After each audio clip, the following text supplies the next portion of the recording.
मान लीजिए आज आपके पास 1 लाख रुपए हैं। आप उन 1 लाख रुपयों को किसी सेफ्टी बॉक्स या फिर किसी और सेफ लॉकर में रखते हैं जिसका एक्सेस सिर्फ और सिर्फ आपके पास है।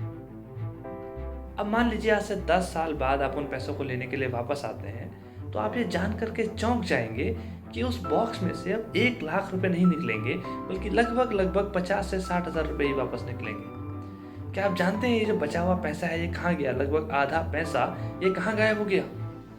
अगर नहीं तो आइए जानते हैं।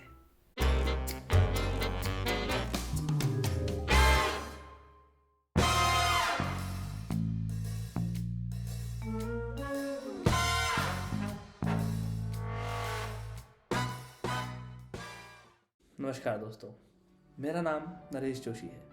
आइए इस बात को थोड़ा सा और डिटेल में समझने की कोशिश करते हैं। इससे पहले कि हम ये जानें कि हमारा पैसा कहाँ जा रहा है, हमारे लिए ये समझना ज़्यादा ज़रूरी है कि आखिरकार पैसा है क्या। पहली बात जो हम यहाँ पर करने जा रहे हैं वो ये है कि हम पैसे को लिटरली क्वांटिफाई नहीं कर सकते हैं। इसका मतलब अगर हम ये जानने जाएंगे कि मेरे हाथ में 2,000 रुपये हैं, मैं आपसे पूछूँ ये पैसा ज़्यादा है या कम है, ये बात थोड़ी सी कंफ्यूजिंग है, राइट। इस बात का जवाब नहीं दिया जा सकता कि 2,000 रुपये ज़्यादा है या कम है। ये बहुत सारे अलग अलग फैक्टर्स पर डिपेंड करता है। अगर हम अभी इस चीज़ को ऐसे समझने जाएंगे कि 2,000 ज़्यादा है या कम है, ये थोड़ा सा कंफ्यूजिंग हो सकता है।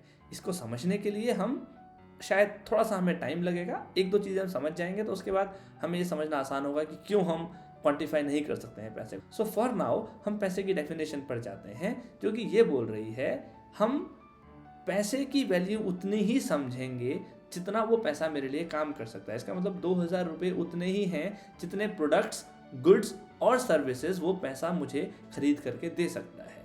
आइए इस बात को थोड़ा सा डिटेल में समझते हैं। लेट अस अज्यूम कि मेरे पास में ये 2 बंडल ऑफ नोट्स हैं, ठीक है। अब ये 2 बंडल ऑफ नोट्स कितने हैं मुझे नहीं पता, इनमें कितने रुपए कितने डॉलर्स हैं मुझे नहीं पता। मुझे सिर्फ इस बात से फ़र्क पड़ता है कि ये मेरे लिए क्या कर सकते हैं। लेट अस अज्यूम कि मैं इन 2 बंडल ऑफ नोट से एक कार खरीद सकता हूँ। इसका मतलब ये 2 बंडल ऑफ नोट्स एक कार की वर्थ के बराबर है। सिर्फ कार ही नहीं, मैं मार्केट में जाकर के इन बंडल ऑफ नोट से कुछ भी खरीद सकता हूँ। लेट अस से मैं ये 2 लॉट ऑफ गोल्ड खरीद लेता हूँ। इसका मतलब 2 bundle of notes are equivalent to 2 lots of gold, right. यानी कि ये 2 बंडल 2 लॉट ऑफ गोल्ड के बराबर है। इतनी बात हमें अभी तक क्लियर हो गई कि money is nothing but the amount of goods और services that we can purchase from it, right. अब जैसे ही हम लोग मनी को इस सेंस में समझने लगते हैं, एक और बहुत ही इंटरेस्टिंग टर्म हमारे सामने आती है जिसका नाम है इन्फ्लेशन। अभी ये टर्म हम आए दिन न्यूज़ चैनल्स में या फिर न्यूज़ आर्टिकल्स में कहीं ना कहीं सुनते रहते हैं। इन्फ्लेशन रेट क्या चल रहा है, कि भाई महंगाई बढ़ रही है, महंगाई दर क्या चल रही है, ये हम लोग बहुत बार सुनते हैं। लेकिन इसके क्या इम्प्लीकेशंस पड़ते हैं हमारी रोज़मर्रा की लाइफ पर, इसको समझने के लिए मैं चाहता हूँ आप डेफिनेशन की जो लास्ट लाइन है उस पर थोड़ा सा ज़्यादा ध्यान दें। Inflation corresponds to reduction in purchasing power of money. यानी कि ये जो भी चीज़ है ये हमारी परचेजिंग पावर को कम करती है। ये कैसे उस परचेजिंग पावर को कम करती है, आइए थोड़ा समझने की कोशिश करते हैं। अपने पुराने एग्जाम्पल पर आ जाते हैं जहां पर हमने कहा था कि 2 बंडल ऑफ नोट्स हमारे लिए 2 लॉट ऑफ गोल्ड खरीद सकते हैं। अब क्या ये लाइन को यूनिवर्सली बोल देना ट्रू है? यानी कि क्या इस लाइन को मैं किसी भी टाइम पर किसी भी कंट्री में जाके बोल सकता हूँ? नहीं, राइट।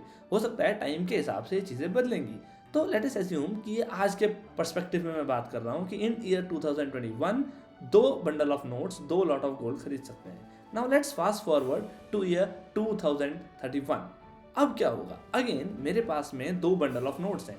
इस बार जब मैं मार्केट में जाऊंगा, यही सेम 2 बंडल ऑफ नोट्स मुझे सिर्फ और सिर्फ एक ही लॉट ऑफ गोल्ड खरीद के दे पाएंगे। क्यों? अंडरस्टैंडेबल है हमारे लिए कि 2031 तक गोल्ड के प्राइसेस बढ़ चुके होंगे, यानी कि महंगाई बढ़ चुकी होगी और हम अब लगभग लगभग आधा ही गोल्ड खरीद पा रहे हैं। पहला इम्प्लीकेशन कि 10 साल में सेम अमाउंट ऑफ मनी आधा ही गोल्ड खरीद पा रहा है। इससे एक और दूसरा इम्प्लीकेशन बन करके आता है कि अगर मुझे सेम अमाउंट ऑफ गोल्ड वापस खरीदना है तो मुझे डबल पैसा चाहिए।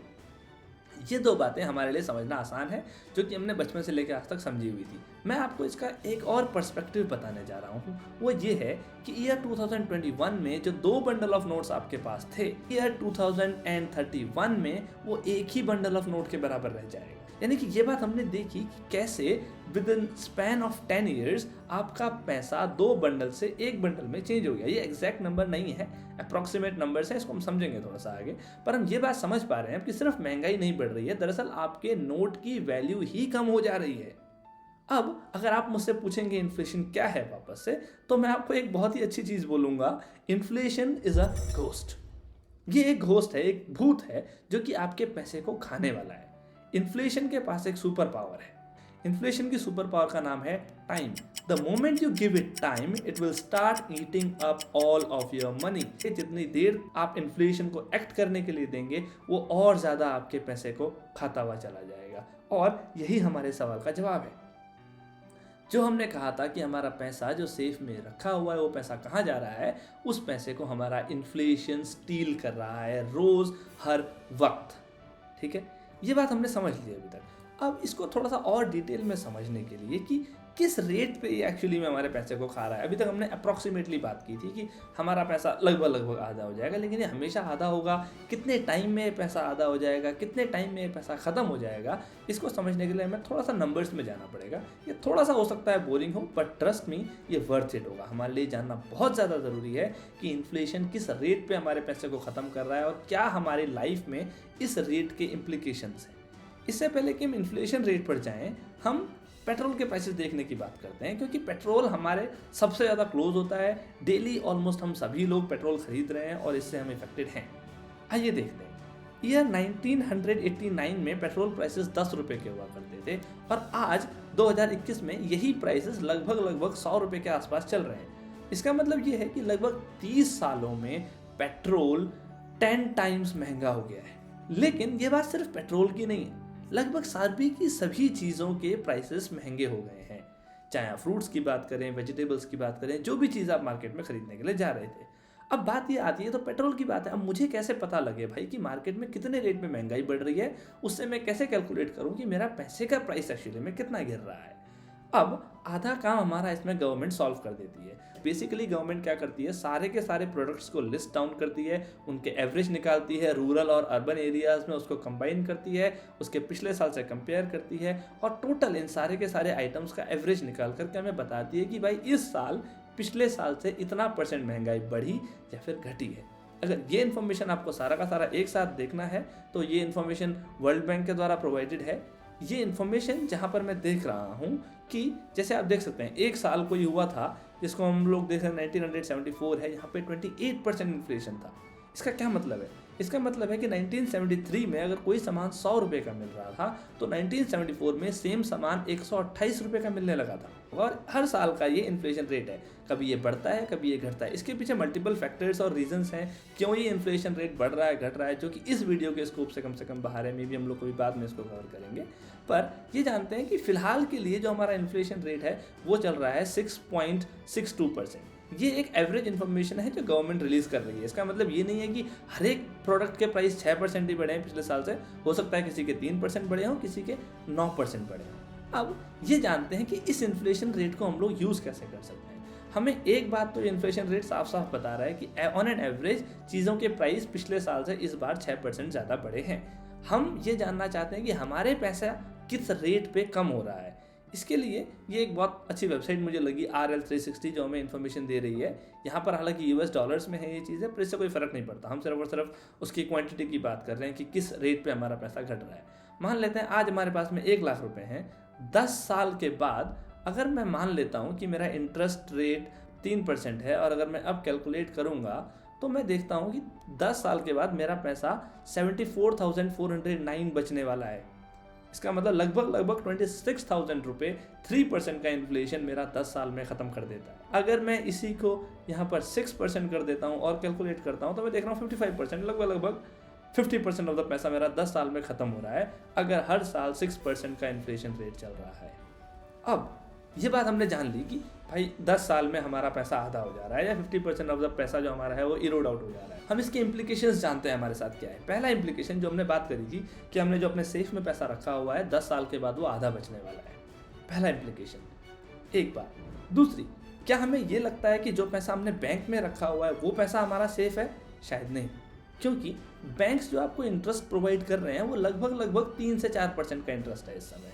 इसका मतलब अगर 6% का इन्फ्लेशन है और 3% आपको इंटरेस्ट बैंक प्रोवाइड कर रहा है, यानी कि जो आपने बैंक में पैसा रखा हुआ है उसके बढ़ने की बात तो आप छोड़ दीजिए, वो बढ़ तो रहा ही नहीं है, वो 3% से हर साल घट रहा है। अब अगर हम एफडीज की बात करें तो एफडीज आपको 5 से 6% का इंटरेस्ट रेट देती हैं, यानी कि एफडी न पैसे को बढ़ने दे रही है न पैसे को घटने दे रही है, जितना आपने रखा हुआ है वो उतना ही है। इस भ्रम से निकल जाइए कि आपने जो एफडी बैंक में रखी हुई है वो आपके पैसे को बढ़ा कर दे रही है, नहीं बढ़ा रही है। अगर 5 से 6% आपका इन्फ्लेशन रेट है और वही आपका एफडी का इंटरेस्ट रेट है, तो आपने जितना डाला हुआ था ओवरऑल वो पैसा आपको उतना ही मिलने वाला है 10 साल के बाद, उसमें कुछ नहीं बढ़ने वाला है, क्योंकि 10 साल बाद महंगाई भी बढ़ चुकी होगी, राइट। इसका एक और इम्प्लीकेशन समझते हैं। मान लीजिए आप सैलरीड एम्प्लॉय हैं, आप कह रहे हैं भाई मेरी तो सैलरी आ रही है, हर साल मेरे को बैंक वाले पैसे से फर्क ही नहीं पड़ रहा। अब मैं अगर आपसे ये कहूँ, अगर आपकी कंपनी एक साल में आपको कोई हाइक ना दे, बोले किसी रीज़न की वजह से हम आपको हाइक नहीं दे रहे हैं, ठीक है, तो इसका ये मतलब नहीं है कि कंपनी ने आपको हाइक नहीं दिया।